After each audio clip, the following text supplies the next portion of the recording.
A very good evening to you and welcome to RTV News with me, Fiona Mbabazi. Now, as the third phase of mass vaccination began in Kigali this Monday, those seeking the jab was so many at some vaccination centers that more personnel had to be brought in, but the youth were especially happy to finally get this vaccine. This being the first time all people over 18 are being included. We do have the details with Serge Nore. At one of the vaccination centers in Kigali City, the Amahoro National Stadium, many young men and women had turned out early on Monday morning to get the vaccine, something they call a great opportunity.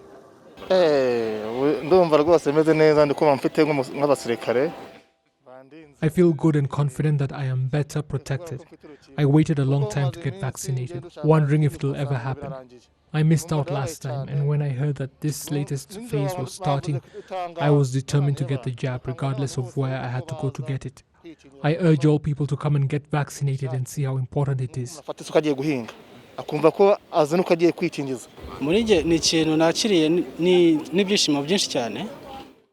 I am very happy and surprised as well because considering the fact that we have not yet started manufacturing our own vaccines here in Africa and they come from Europe and America, the fact that the government is actively working to get them, whether it be through buying them or support from other countries, I am very touched that the government cares about young people like this, we being the strength of the country. At some sites like this one, at Club Rafiki in Nyamirambo, the personnel had to be more than double to cope with the numbers of people seeking to be vaccinated.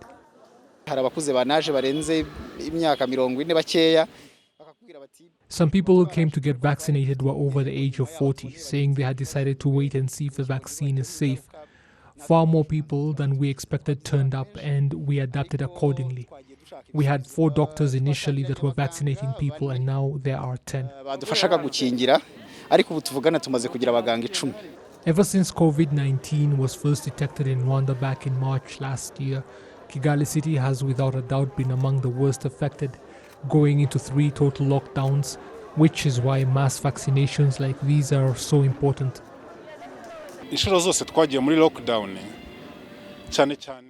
When you look at how many times we have gone into a total lockdown and the fact that we have many day laborers in the city that make a living earning wages, you understand how difficult it must have been for them to endure such lockdowns. The government did everything possible to ensure that such people got food supplies, and now it has provided vaccines. So let us make sure we get vaccinated. But we must also not become complacent towards the preventive measures, thinking that just because vaccines have become available, it is the end of corona. No. Government health officials are pushing for this third phase of mass vaccinations to end with at least 90% of Kigali residents vaccinated.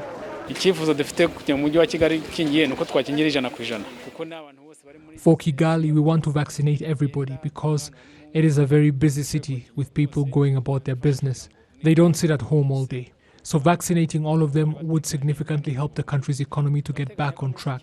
We expect that at the end of this latest phase, 90% will have gotten the first jab.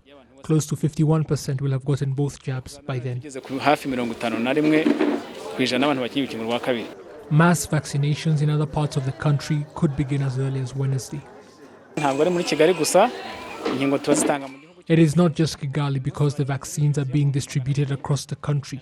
Today we are receiving another 230,000, and on Tuesday they will be going out into the provinces.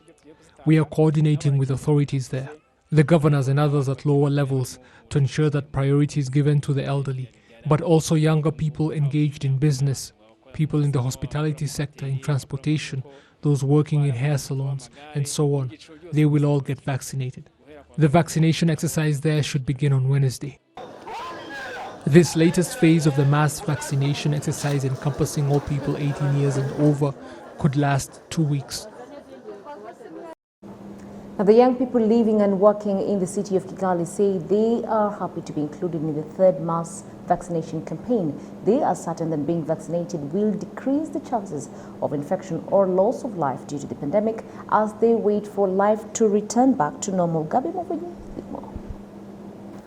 Young men and women in Kigali from the age of 18 onwards, including university students, are among those who have received their first COVID-19 jab.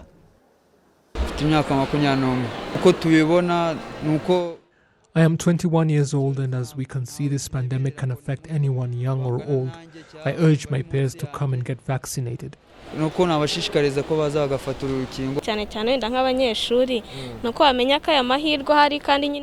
What I urge my fellow peers, especially the students, they should take advantage of this opportunity. The vaccines are free for now. We are not sure in the future if we'll have to pay for them. So all I ask is for them to come and to get vaccinated. Because it doesn't require anything, but for you to just come. We know the dangers of corona and how one can lose their life from it. Some of the unvaccinated people say they believe in the value of being vaccinated and are ready to step forward and receive their first jab in order to boost their immune system. I haven't been vaccinated yet, but I am prepared to, so I don't get infected with corona. I am ready to receive the vaccine because when I am vaccinated, I will be able to go to a Rayo match.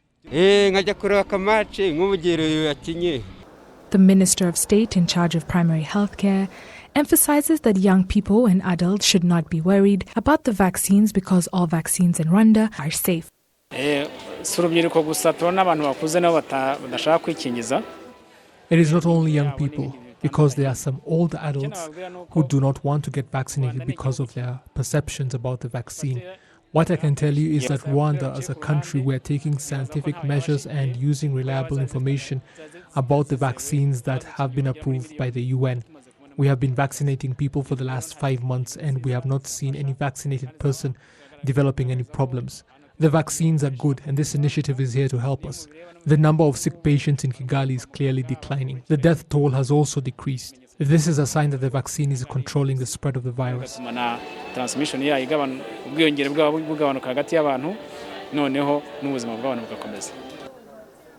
In Rwanda, the young people make up the largest part of the population and are the most infected with the virus. Health authorities say in most cases the young people infect the adults they live with. Therefore, vaccinating this category of people is another step in tackling this pandemic.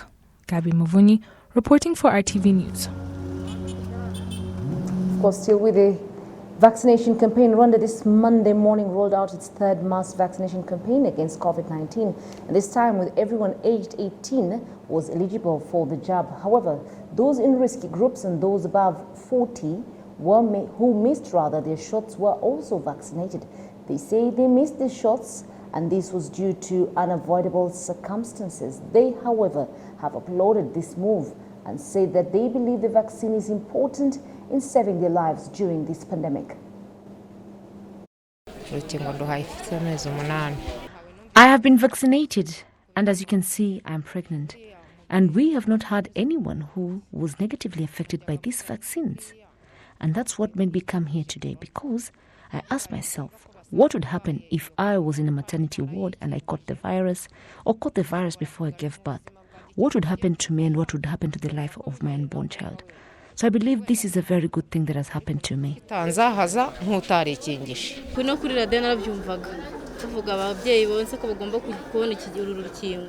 had already that pregnant and breastfeeding mothers can get the vaccine and that's why I came. But I hate needles and I was really scared at first, but I came here today. And to be honest, I felt nothing. People are dying of this disease and we cannot ignore such opportunities.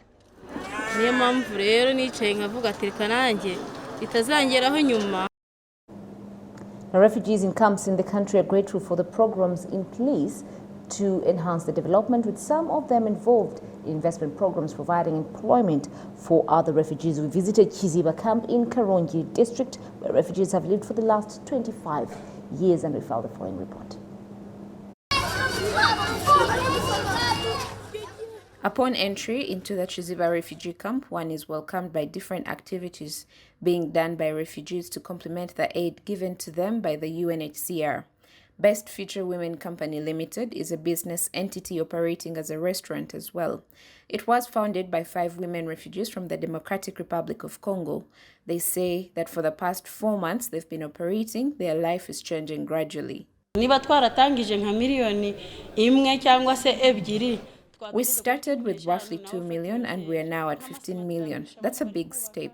We put in a lot of effort for future plans and we will be able to buy plots of land, trucks to transport food, and we encourage others to do the same as well. With the trucks, we will be able to transport cement for people that are building, buy equipment for school. That way, all refugees benefit from the services.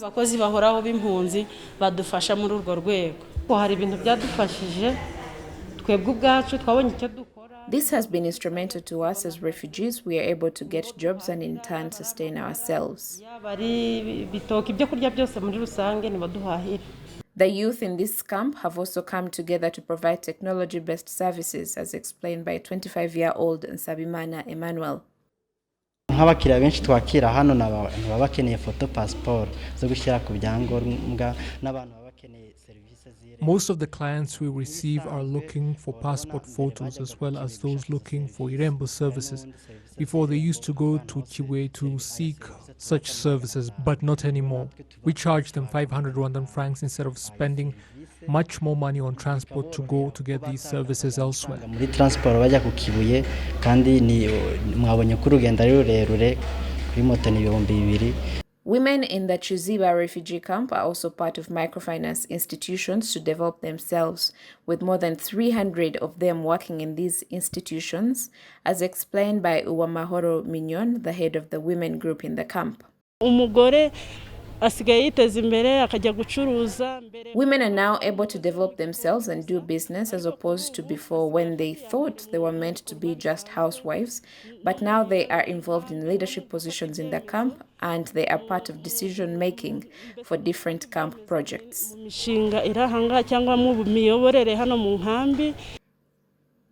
Changing the refugees' perception for them to be solution-oriented to the challenges they face is attributed to different partnerships, including the Prison Fellowship Foundation. We advocated for skills training for refugees in different categories such as the youth, parents and the elderly, as well as their leaders to find homegrown solutions from among themselves. We trained them and have even given them aid to start up different activities. Like any other sector, COVID-19 had a negative impact on the life of the refugees, such as a lack of food. UNHCR representative in the Chiziba camp, Francis Ezike Okachu, says that the government of Rwanda stepped in this regard. And that is where I want to commend the work of the government. In the COVID period, we had a serious shortfall in terms of food.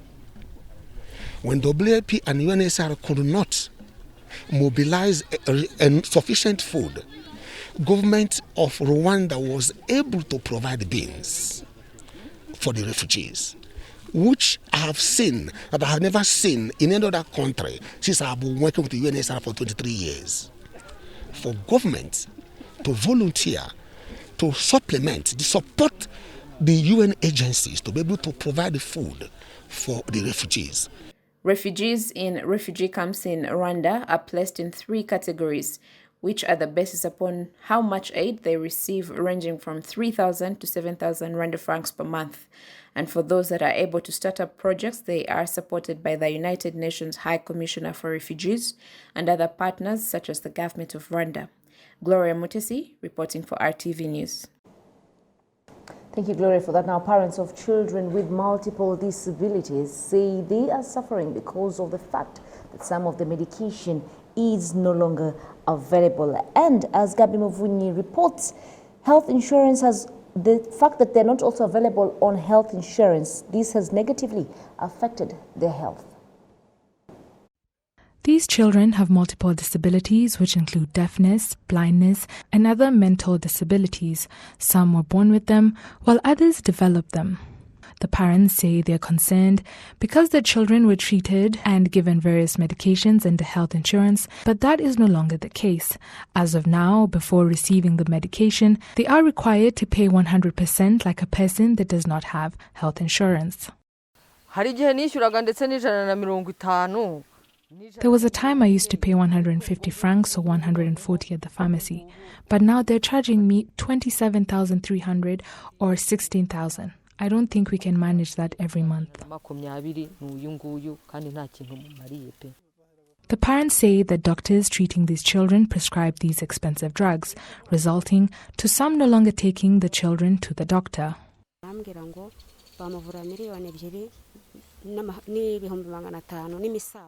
They told me they could treat him for over 2 million. He's not able to sit up, he doesn't speak, but he's able to eat and drink soft foods. He isn't able to talk. Him not being able to talk, he's not able to say when he needs to go to the washroom.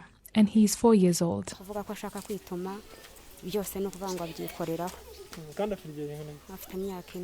According to the Rwanda Social Security Board, when medicine is removed from the health insurance list, there is a procedure to be followed.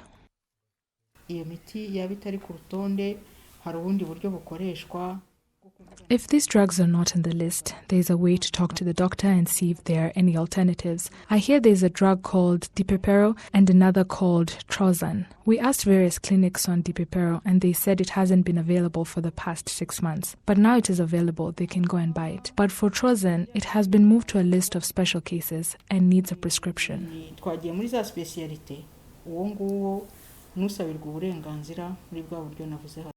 Figures from 2012 indicate there are 167 persons living with multiple disabilities, including children. Gabi Muvunyi, reporting for RTV News. Illegal drugs and substandard products worth more than 1,000 or rather 100 million Rwandan francs in Rubavu district of the Western Province have been destroyed. More than 600 kilograms of illegal drugs, 11 liters of illicit brews, more than 500 bottles of gin and other food and irregular products that were confiscated after being found to be expired were destroyed and set alight. The local residents told us that most of the products are brought in illegally over the border.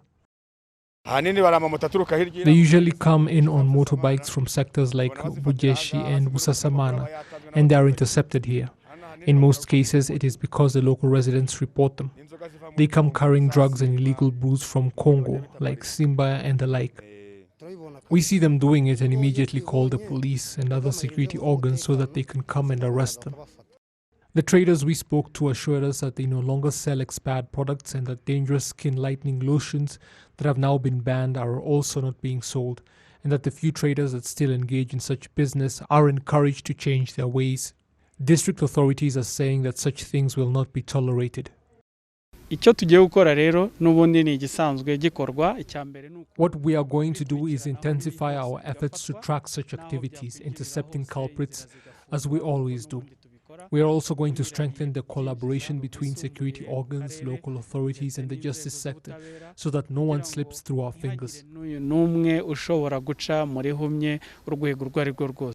Penalties for such crimes have also been intensified, especially because they lead to other serious crimes that affect society negatively.